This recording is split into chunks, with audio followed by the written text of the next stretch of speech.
Bonjour madame, messieurs, bienvenue dans cette émission La Gâchette. Je commence cette émission par souhaiter mes condoléances à la famille Mascadomo qui venait de nous quitter depuis les vendredis passés et suite à une courte maladie.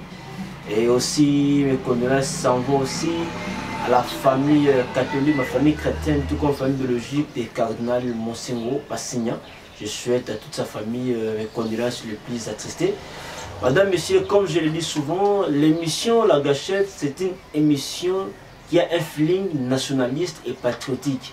Une émission qui vient éveiller la conscience de l'homme congolais en particulier, qui vient éveiller la conscience de l'homme africain. Vous voyez toute la situation qui se passe dans notre pays, comment est-ce que le Congo, comment est-ce que l'Afrique est manipulée par les impérialistes et les occidentaux, comment est-ce que les dirigeants africains restent amorphes, gardent leurs attitudes amorphes face à toute manipulation provenant de la part des occidentaux. Voilà pourquoi est-ce qu'à travers cette émission, nous voulons un peu éveiller la conscience de l'homme noir. Vous savez que le continent africain, c'est un continent qui est rempli de beaucoup de richesses, un continent riche en sol et sous-sol, un continent qui est riche potentiellement, mais la population africaine demeure dans une précarité extrême. Qu'est-ce qui explique ces phénomènes? Pourquoi les Africains souffrent? Pourquoi les Africains ne s'épanouissent pas? Pourtant, nous avons beaucoup de richesses qui peuvent aider, contribuer au développement du monde entier ou soit du continent. Pourquoi est-ce que nous souffrons?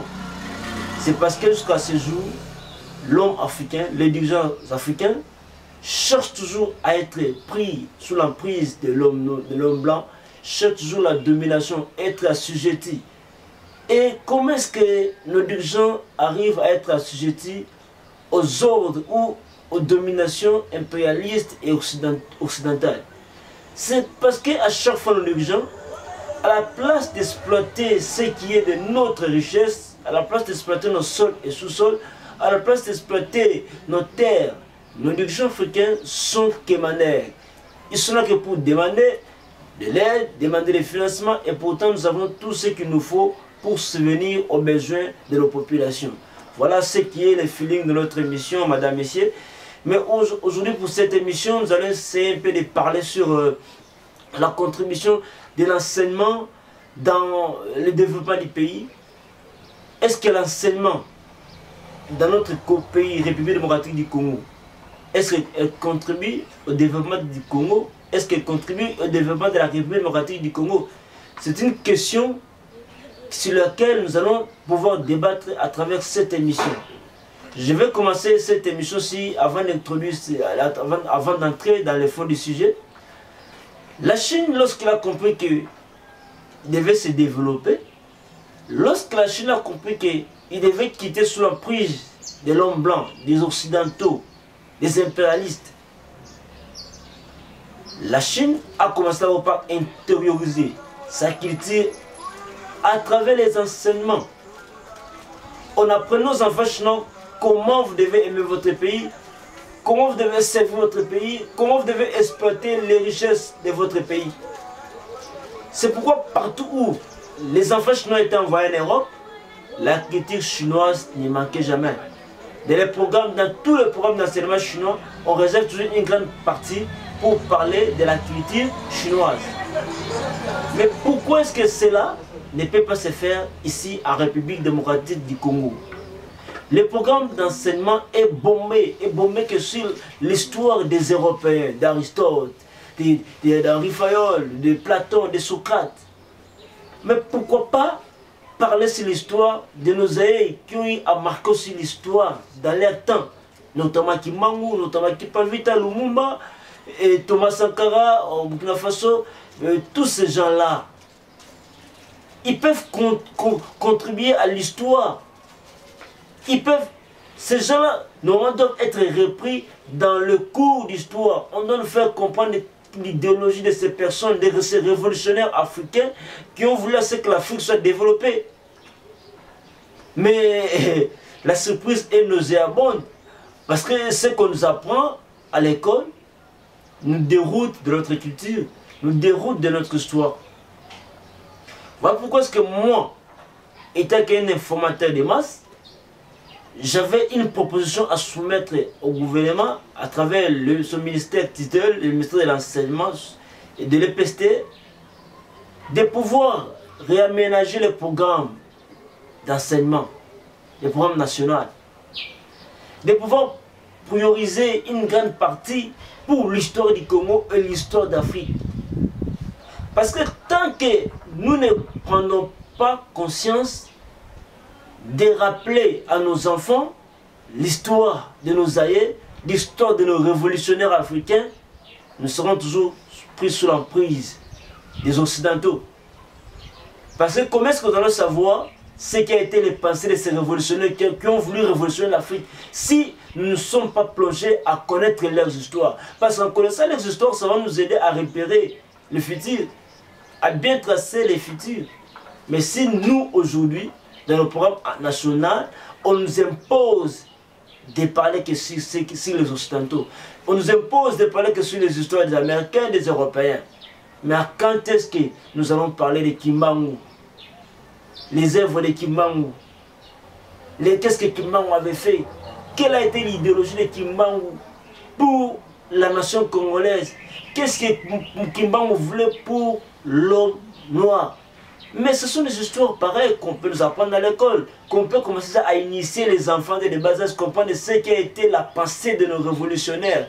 Lumumba, qu'est-ce que Lumumba voulait pour la nation? Quelle était la philosophie de Lumumba pour la République démocratique du Congo? En instruisant, en élaborant un programme pareil sur lequel on inscrit l'histoire de nos révolutionnaires congolais tout comme africains. Et ça va éveiller même la conscience de ces enfants. Lorsqu'ils grandissent, ils auront une révolution née qui vont pouvoir servir. Je donne un autre exemple, les pays d'Arabes. Les pays d'Arabes. Et selon eux, ils enseignent les enfants, si tu meurs pour la patrie, tu seras sauvé, tu iras au paradis. C'est la culture qu'on leur donne.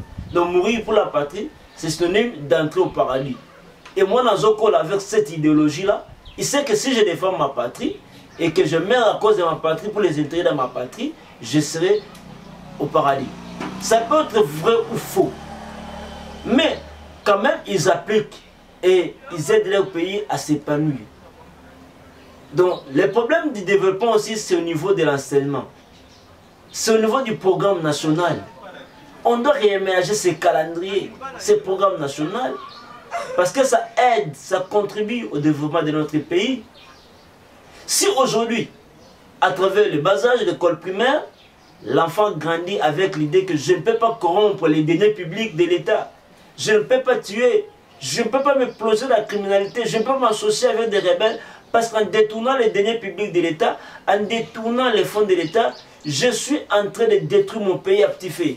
Et si l'enfant grandit avec cette idéologie, même s'il devient ministre, même s'il devient PDG, ça sera difficile pour lui de détourner. Ce sera difficile pour lui de détourner les fonds, les deniers publics. Ce sera difficile pour lui de favoriser la corruption. Mais aujourd'hui, le Congo est parmi les pays les plus corrompus au monde. C'est parce qu'au niveau même de l'enseignement, les autorités ne se rendent pas compte de cette corruption. Le Congo est corrompu sur tous les plans. Sur le plan de l'enseignement, les administrations, les plans politiques même. Nous sommes en train de lutter contre la corruption, mais nous-mêmes favorisons la corruption. Le chef de l'État, Félix Tshisekedi Tshilombo, parmi ses piliers, c'était de la lutte contre la corruption. Mais si aujourd'hui, que la population constatait que le chef de l'État, lui qui prônait combattre la corruption, favoriser la corruption d'une manière ou d'une autre, arrivait à acheter une partie des députés nationaux qui forment l'union sacrée, et quand même ça va créer des frustrations pour les garants de la nation qui prétendent favoriser l'état des droits, qui prétendent condamner la corruption des deniers publics. Mais on se pose aussi la question, comment est-ce que le chef de l'État est arrivé à réunir ces députés dont il n'en avait pas? Par quel mécanisme? Voilà pourquoi est-ce que je vais aussi interpeller la conscience des dirigeants. Vous êtes les dirigeants, vous êtes placés pour commander les peuples. Si vous-même, vous n'arrivez pas à prendre conscience des actes que vous posez, pensez-vous que la population qui est en bas vont suivre ce que vous allez leur dire concernant la corruption, concernant les détournements? Si vous-même vous êtes plongé dans la corruption, pensez-vous que la population va s'opposer à la corruption? Vous devez prêcher par l'exemple. Vous devez être les bons enseignants qui prêchent par l'exemple. Le Congo a besoin de changements. Et les changements du Congo ne provenant ni des Occidentaux ni des impérialistes. Ce n'est pas les Français qui viennent nous imposer, les changements. Ce n'est pas les Américains non plus. Mais les changements doivent commencer par nous-mêmes. Et tant que nous continuerons toujours à détourner, à voler dans la caisse de l'État, et comment est-ce que nous allons avoir un budget consistant? Nous avons un budget dérisoire, très dérisoire même. Le budget que le Congo a, c'est un budget qui est alloué pour l'armée dans d'autres pays. En Angola même, voire même l'Angola, le Congo n'a pas un budget pour l'armée. Et pourtant, c'est l'armée qui est censée défendre les intérêts nationaux. Et pourtant, c'est l'armée qui est censée protéger les territoires nationaux. Mais comment est-ce que cette armée n'est pas allouée financièrement? Comment est-ce que cette armée n'a pas un budget, même un petit, qui peut l'aider à subvenir, qui peut l'aider à payer les militaires? Et si les militaires ne sont pas mieux payés, pensez-vous qu'il n'y aura pas de trahison? Voilà l'enseignement que je suis en train de parler. Ce n'est pas seulement l'enseignement au niveau des écoles, mais aussi au niveau des armées, de l'armée, oui bien sûr, de l'armée, au niveau de la police. Parce que tout le monde n'est pas censé nécessairement faire l'université. Mais au moins, ils sont censés passer par des feux de formation. Voilà, madame, messieurs, les problèmes qui rongent à petit feu la société congolaise et la société africaine. Le manque d'intériorisation de nos cultures, de nos valeurs africaines. C'est aussi une entrave pour le développement. Parce que, vous savez, les Occidentaux savent très bien que si nous faisons dévoiler à ces personnes de connaître en profondeur leur culture, ils seront éveillés, ils vont éveiller leur conscience et ils vont nous combattre et seront puissants. Alors, quelles sont les stratégies que les Occidentaux ont fait? Commencer d'abord par nous faire croire que notre culture n'est pas meilleure, c'est la leur qui est une bonne culture. Ce qui est faux. Mais comme nous sommes en train de parler de l'enseignement, et dans l'enseignement c'est aussi la culture, nous n'allons pas seulement nous éterniser de parler que sur la culture. Parce que notre objectif est que le gouvernement puisse changer ses programmes nationaux, adapter ses programmes nationaux à la culture africaine, à notre culture congolaise. Et il y a aussi un problème. Je vais pouvoir un peu parler sur un problème sur la gratuité de l'enseignement. La question que je vais me poser, qu'on doit se poser ensemble avec vous, est de savoir, le gouvernement a besoin de la qualité ou de la quantité? Puisque le gouvernement veut que tout le monde, tout enfant, puisse se rendre à l'école. Mais le gouvernement doit prévoir. Le gouvernement doit prévoir qu'est-ce que le gouvernement a prévu pour cette gratuité de l'enseignement. Et un constant est amer. Si vous vous rendez dans une école, parmi les écoles qui prennent la gratuité, qui ont accepté la gratuité, vous trouvez que dans une salle, il y a beaucoup d'élèves confinés. Ils n'assimilent pas bien la matière. Ils sont assis dans de mauvaises conditions. Non, le gouvernement, moi je pense que la gratuité de l'enseignement a été précoce, comme une maternité précoce. Alors, le président de la République devait prendre toutes les mesures possibles, les mesures draconiennes qui pourront l'aider à rendre l'effectivité de cette gratuité de l'enseignement, non pas seulement sur le plan des infrastructures, mais aussi sur le plan des enseignements. Quelles sont les conditions dont sont soumis ces enfants qui étudient là, qui font la gratuité? Ils sont soumis à quel type de conditions? L'État congolais n'a pas des écoles. Si l'État congolais n'a pas des écoles, ne veut pas construire des écoles, à mon avis, il devait se soumettre à un partenariat avec certaines écoles privées. Travailler avec eux. Mais comment est-ce que vous n'avez pas des écoles? Vous n'avez pas des infrastructures scolaires? Directement, vous prenez pour la gratuité de l'enseignement. Et trouver dans une salle de classe 300-400 déjà confinés, 400 élèves confinés. Et comment est-ce qu'ils vont bien assimiler?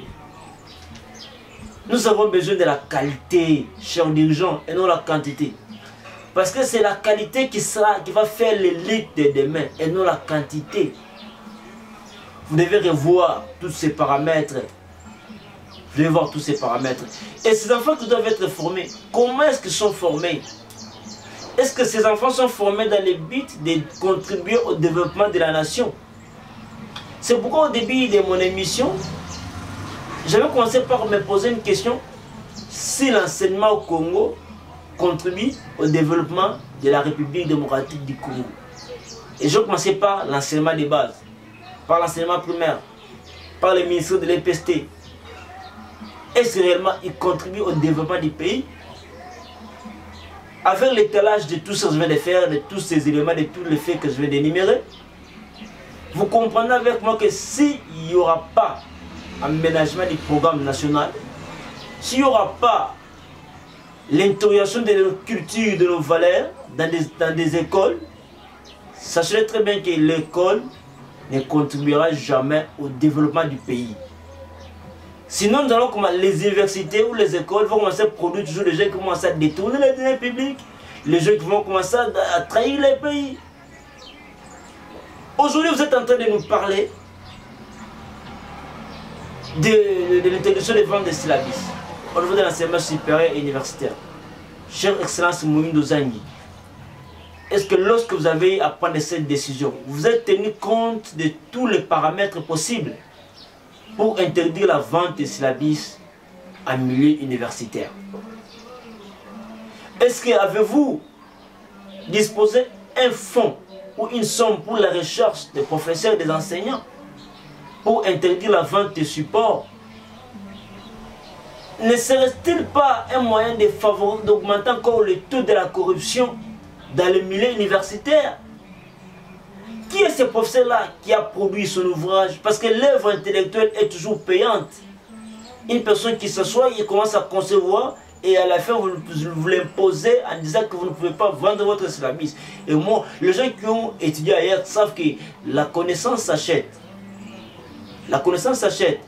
Mais lorsque vous voulez que ça soit gratuit, mais mettez quand même des mesures d'accompagnement qui vont aider à ce que vous prenez puisse réussir à la place de raconter encore les pires, chère Excellence.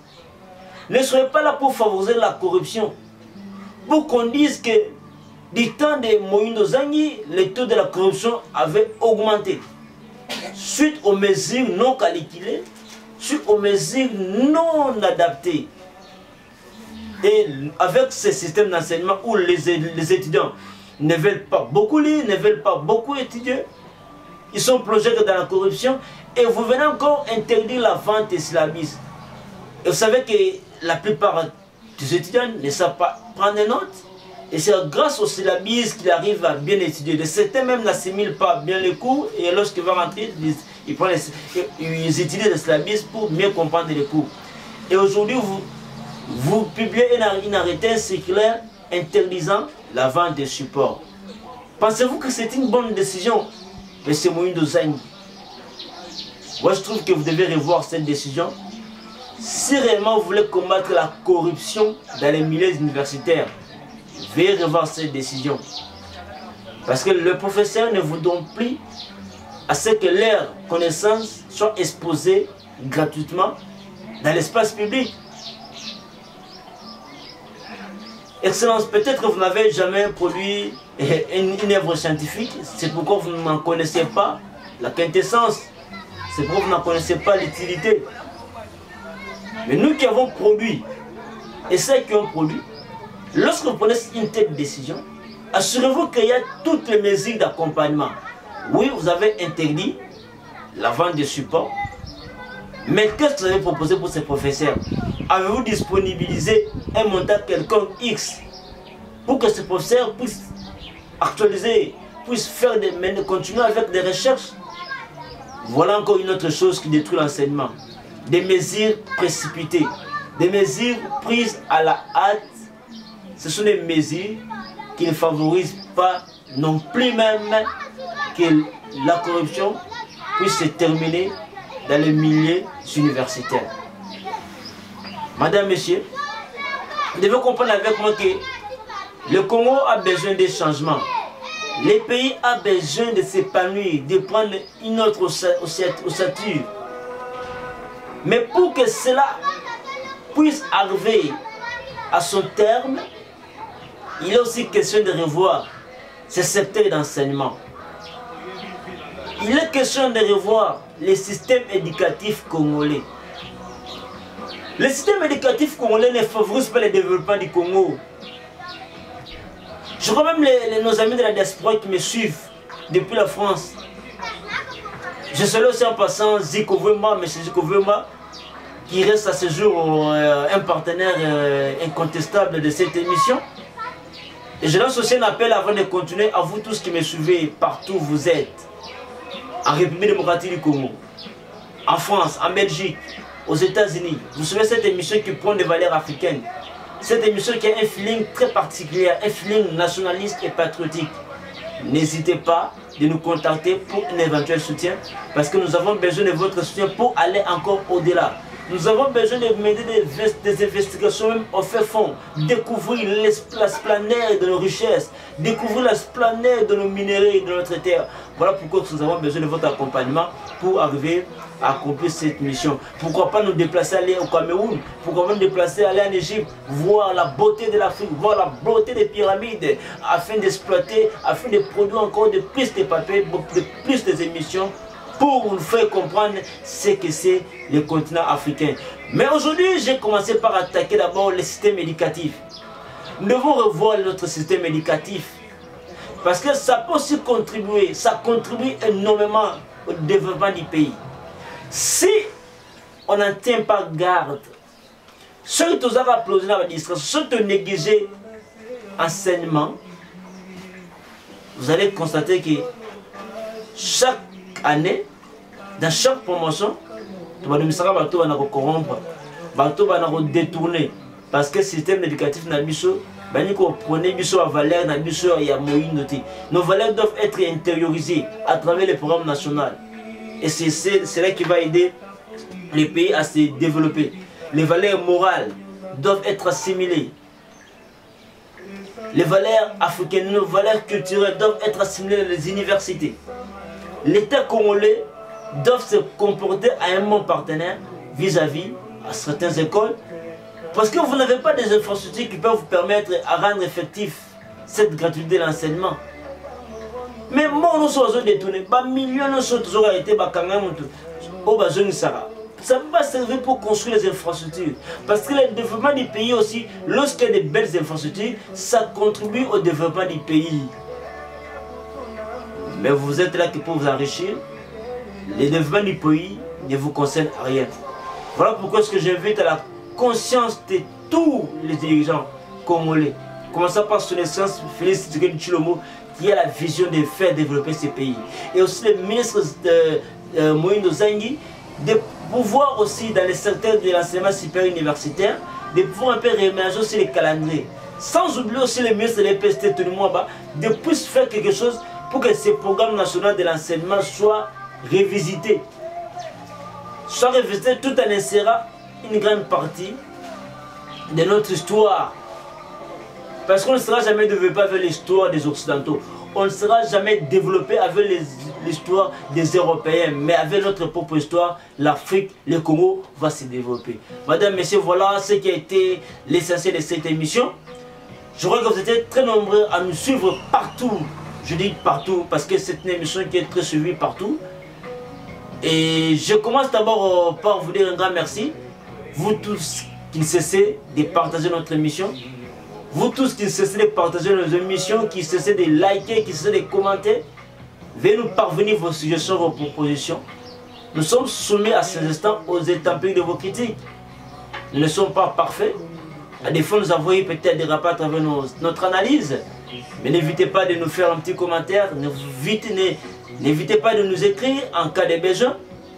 Notre plateau reste ouvert à tous les panafricanistes, à tous ceux-là qui prennent des valeurs, à tous ceux qui veulent à ce que les Comores puissent se développer. Notre plateau est ouvert à vous recevoir pour faire comprendre, pour promouvoir votre idée. Et je salue tous mes partenaires de par-ci, par-là, de Londres, de France, partout. Je salue M. Ziko Vouema depuis la France, qui ne cesse jamais de porter sa main sur cette émission.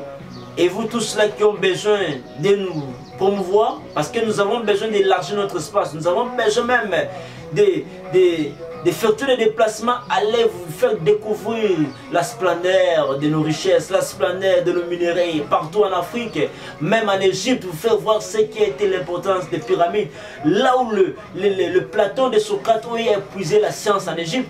Nous avons besoin d'y arriver pour produire des émissions, pour faire voir comment est-ce que l'Africain peut se développer sans l'homme blanc, sans les occidentaux, sans les impérialistes. Madame, Messieurs, voilà pourquoi est-ce que nous avons besoin de soutenir, nous avons raison, vous avez raison de soutenir cette émission, parce que c'est une émission qui a un feeling particulier, je dis particulier, un feeling nationaliste, un feeling patriotique, une émission différente des autres émissions, une émission panafricaniste qui prône ne fût-ce que les valeurs africaines. Madame, Messieurs, je m'arrête par là pour aujourd'hui et je vous souhaite tous une excellente journée et un bon dimanche. Retrouvons-nous prochainement dans une autre émission et pour un autre numéro. Restez connectés sur Moyen de télévision. A tout à l'heure.